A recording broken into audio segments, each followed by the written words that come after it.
Now you just started your Canadian tour that's going to lead you across Canada almost. What's it like being back out on the road again?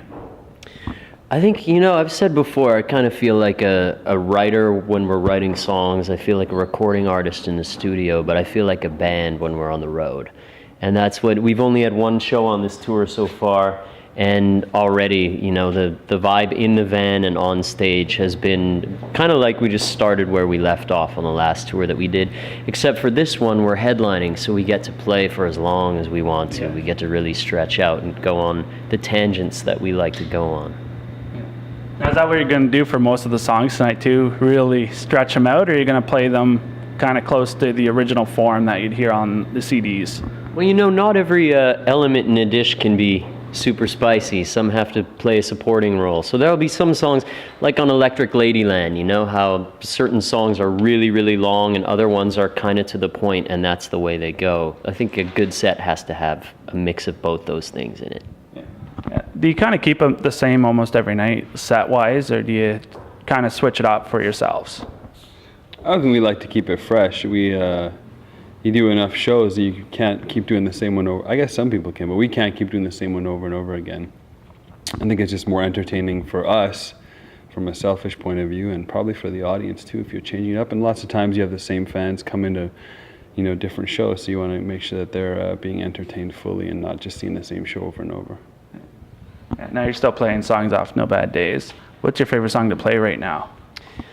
Well, we just released a single called Get a Hold of You. It's the second song on No Bad Days. And the reason we chose that one as a single is because even before anyone had heard it, it always got a great reaction when we played it. When we played it before we made the record, people were singing along with it. So that's always a good sign. Yeah. Was it a surprise to you guys still being able to release a single and radio still playing it for you guys? Well, it's just been out, and it's starting to get played. I don't know if it's a surprise because we feel like we made a record that we like, full of songs that we like. So hopefully things that are good find a home. But, I've learned not to be surprised by anything the music industry does or doesn't do. Yeah, considering what's happened to you guys in the past, for sure. In the music business. Yeah. Was it a tough decision kind of coming back after a bit of a break, or was it really an easy flow to come back into it? At the end of the day, we're musicians, and at the beginning of the day, we're musicians. So, if we weren't playing music on stages for people to come and watch, we'd be making music in our basements. So, the fact that we get to come and do it in front of people is something we consider ourselves very fortunate for, and so it's never tough to convince us to go and play a show. Yeah. Is there any place that you want to play right now, like on tour, that you didn't get to sign up for already? Well, I've never played or been to Nunavut. That's the only Canadian territory that Wide Mouth Mason's never played in. So maybe there. Yeah, that's a good call. Labrador, I don't think we've ever... Oh yeah, we're Labrador. Well, it's part of... we've been to Newfoundland, but we haven't been to Labrador itself. I'd like to go check that out. Yeah, do you guys still have the hot spots like you had before in each city and each province that you've played in? Yeah, I think there's an ebb and flow to it, but certainly you find a sort of consistently strong reaction and support base in certain pockets. And I think that still holds true, but on any given night it can be an incredible show depending on the crowd vibe and our vibe. Yeah. Now, what should people plan on hearing tonight and tomorrow, or on Saturday in Toronto? Well, as you said, we're leaning a lot on the songs from No Bad Days, but we also do a pretty hefty dose of stuff from a bunch of our different records. The songs, we play a fair number of the songs that were on the radio, maybe not all of them, and we don't really know what's going to happen. That's what's exciting about playing in this band, is we might go off on a road where we're completely making it up, and we might quote from something, and the other two musicians will go, "Oh, I know what you're quoting from," and fall in. And so as far as I know, I don't really know. Yeah. Now, would Change make it on tonight? Since you said that, part of it or all of it might.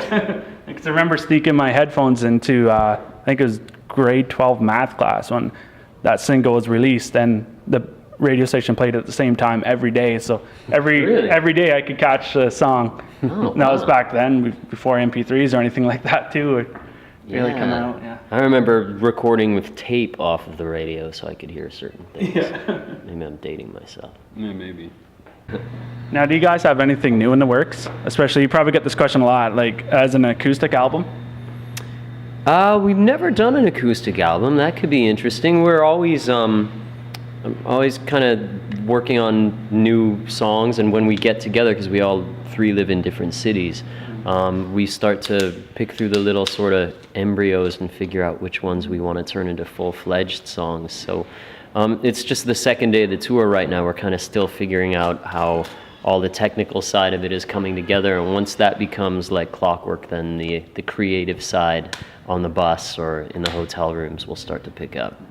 I guess now that Saf is getting professional harmonica training from Mr. Chill. That's really true. Yeah, I figured there might be something kind of in the You works know, now. We've been talking about maybe me doing a solo harmonica album, but Yeah. I gotta get enough material to do that first. But I'm working on it. Yeah.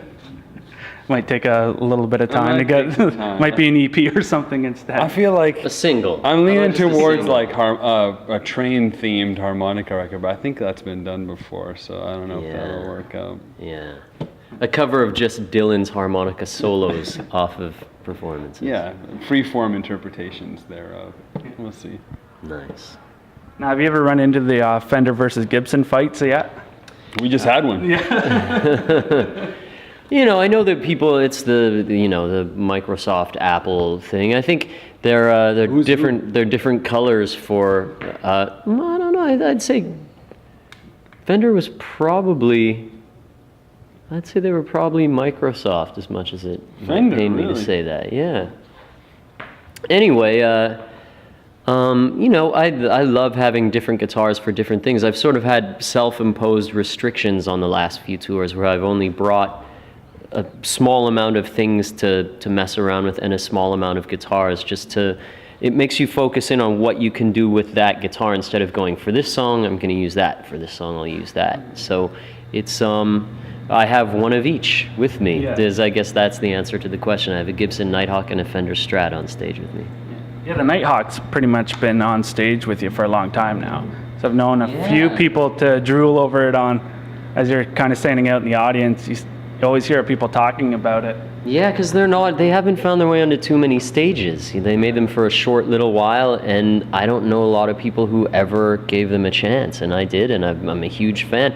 They reissued them a few years ago, but it was a weird hybrid version of a Les Paul and a Nighthawk. It wasn't exactly that, and now I think they've reissued them through Epiphone as like the one that I have upstairs. So I'm curious to try one of those out.